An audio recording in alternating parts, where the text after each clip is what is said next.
कोणाला काय तर्क वितर्क काढायचे काढून देत. माझा इतका प्रामाणिक प्रयत्न आहे की आम्ही नाही उतरायचं काय निवडणुकीत. आम्हाला स्वातंत्र्य नाही का? आम्हाला स्वतः नुसता ए किंवा बीच म्हणजे म्हणजे महाविकास आघाडीचं जायचं किंवा महायुतीत जायचं ही कुठला प्रकार आहे? लोकशाहीत सगळ्यांनी आपापलं आपलं कर्तृत्व हे सिद्ध करायचं असते किंवा प्रयत्न करायचा असतो. आणि प्रामाणिकपणे आम्ही जर जात असतो त्यांना दुखणं काय? का दुखणं आहे सगळ्यांना? आम्हाला सुद्धा आपलं खऱ्या अर्थाने शिवाजी महाराज शाहू फुले आंबेडकरांचा महाराष्ट्र घडवायचा आमचा प्रयत्न आहे. आम्हाला खऱ्या अर्थाने प्रस्थापितांच्या विरोधात विस्थापितांची लढाई. विस्थापितांना कोण लढा देणार? विस्थापितांना कोण छत्र देणार? तर विस्थापितांना जर छत्र आम्ही देत असलो तर काय चुकीचं आहे? मागच्या निवडणुकीमध्ये वंचितची भूमिका जी होती ती मागच्या निवडणुकीमध्ये जी वंचितची भूमिका होती यावेळेस तुम्ही पार पाडताय. नाही हे असं तर्क वितर्क सगळे काढतात. कारण नाही हे चुकीचं आहे. आता हे बघा लोकशाहीत हे ना तर्क वितर्क काढणं हे काढतात हे त्यांना झोंबते म्हणून त्यांना त्रास होतो. आणि कोणाला झोंबत असेल किंवा आमचा विषय नाही. आमचा विषय एकच आहे की प्रामाणिकपणाने लोकांच्या पुढं जाणं, प्रामाणिकपणाने आपला उद्दिष्ट सांगणं, प्रामाणिकपणाने विस्थापितांना ताकद देणं. आता 4 दिवस राहिलेत निवडणुकीला. आता काय विषय त्याच्यावर काय बोलायचं? राजघराण्यातील छत्रपती मनोज जरांगे पाटील यांना आवाहन करतायत अनेकदा की तुम्ही आमच्यासोबत या, आम्हाला पाठिंबा द्या असं म्हणतायत, आपण परिवर्तन घडवू, तरी ते आलेले नाहीत.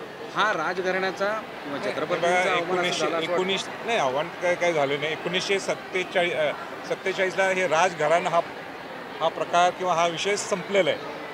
47च्या नंतर 48च्या नंतर हे देश स्वातंत्र्य झालेलं आहे. राजघराण्याचे छत्रपती आहात, छत्रपतींनी आवाहन करणं नाही आव्हान करा हे एक लोकशाहीतलं एक आम्ही विनंती करतो. आणि शेवटी त्यांचा उद्देश आणि माझा उद्देश काही वेगळं नाही आहे. आणि उलटा आता चांगला पर्याय की शेवटी माझा हेतू काय होता की इलेक्शन लढवायला. राजघराणे बरखास्त झाले हे तुम्ही मोठेपणाने मान्य करताय, पण तुमचे घराणे जे आहे ते लोकांच्या काळजामध्ये घर करू नये म्हणून त्याला एक वेगळा रिस्पेक्ट आहे, त्यामुळे विचारलं. नाही बरोबर आहे, मी मान्य करतो तुमचं. शेवटी मी कसं म्हणणार ना, मी राजघराण्यातलं आहे. जरांगे नेहमी जेव्हा जेव्हा बोलतात ते राजघराण्याच्या गादीचा आदर करतात, तुमचा सुद्धा आदर करतात, पण तुमच्या आव्हानाला तुम्हाला शंका काय ते आदर करत नाही. पॉलिटिकली सगळ्यांना स्वातंत्र्य आहे.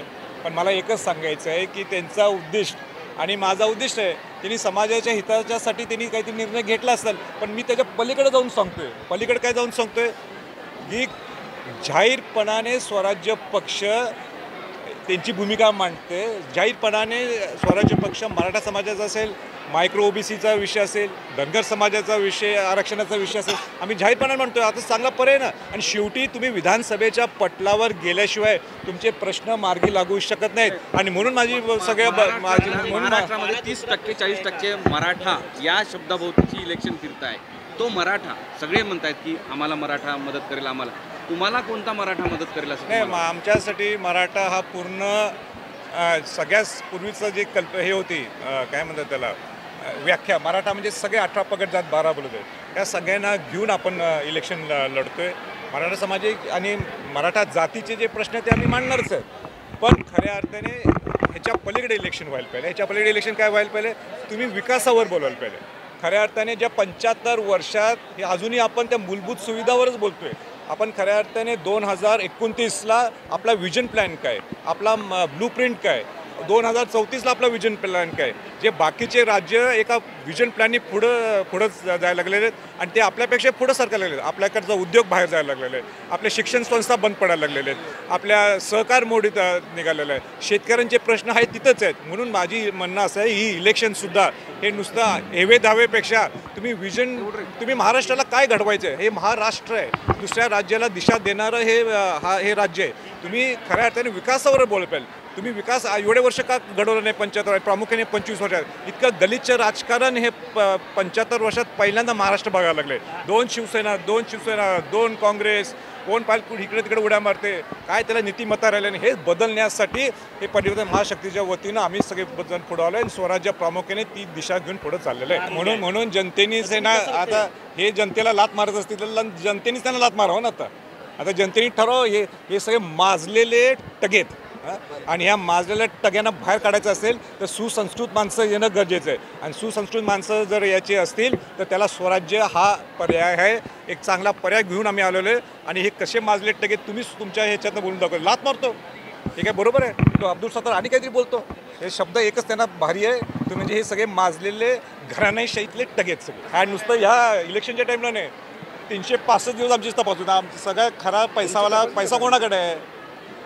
जो कुठनं आलेला पैसा तो आमच्याकडे नाहीच आहे. आमचा जो पैसा आहे तो मोजका आहे आणि ते सुद्धा घरी 300 वर्षांनी आलेला आहे. मतदार मागणीची पद्धत वोट जिहाद पर्यंत गेलेली आहे. राजे सगळ्यांच्या केला जातोय की काही लिमिटेड लोकांच्या तपासल्या जातात. नाही बॅगा सगळ्यांचीच तपास झालं पाहिजे. बॅगा हा मला वाटते हे इलेक्शन कमिशननी काही ते नियम लावले असतील.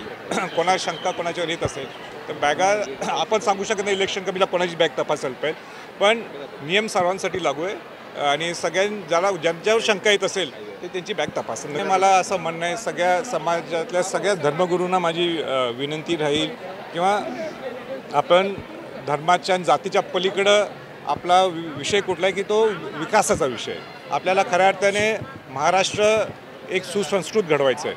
शिवाजी महाराज, शाहू फुले आंबेडकरांच्या विचाराचा हा महाराष्ट्र घडवायचा आहे. विकासाचा एक महाराष्ट्र मगाशी म्हटल्याप्रमाणे इतर राज्यांच्या पेक्षा हा वेगळा महाराष्ट्र आहे आणि म्हणून त्याच्यावर विकासावर जास्त सगळ्यांनी लक्ष केंद्रित करणं गरजेचं आहे. आणि म्हणून मी म्हटलं 2029-2034 हा एक विजन बॉन्ड प्रोग्राम घेऊन आपण पुढं जायला पाहिजे इतर राज्यांच्या सारखं.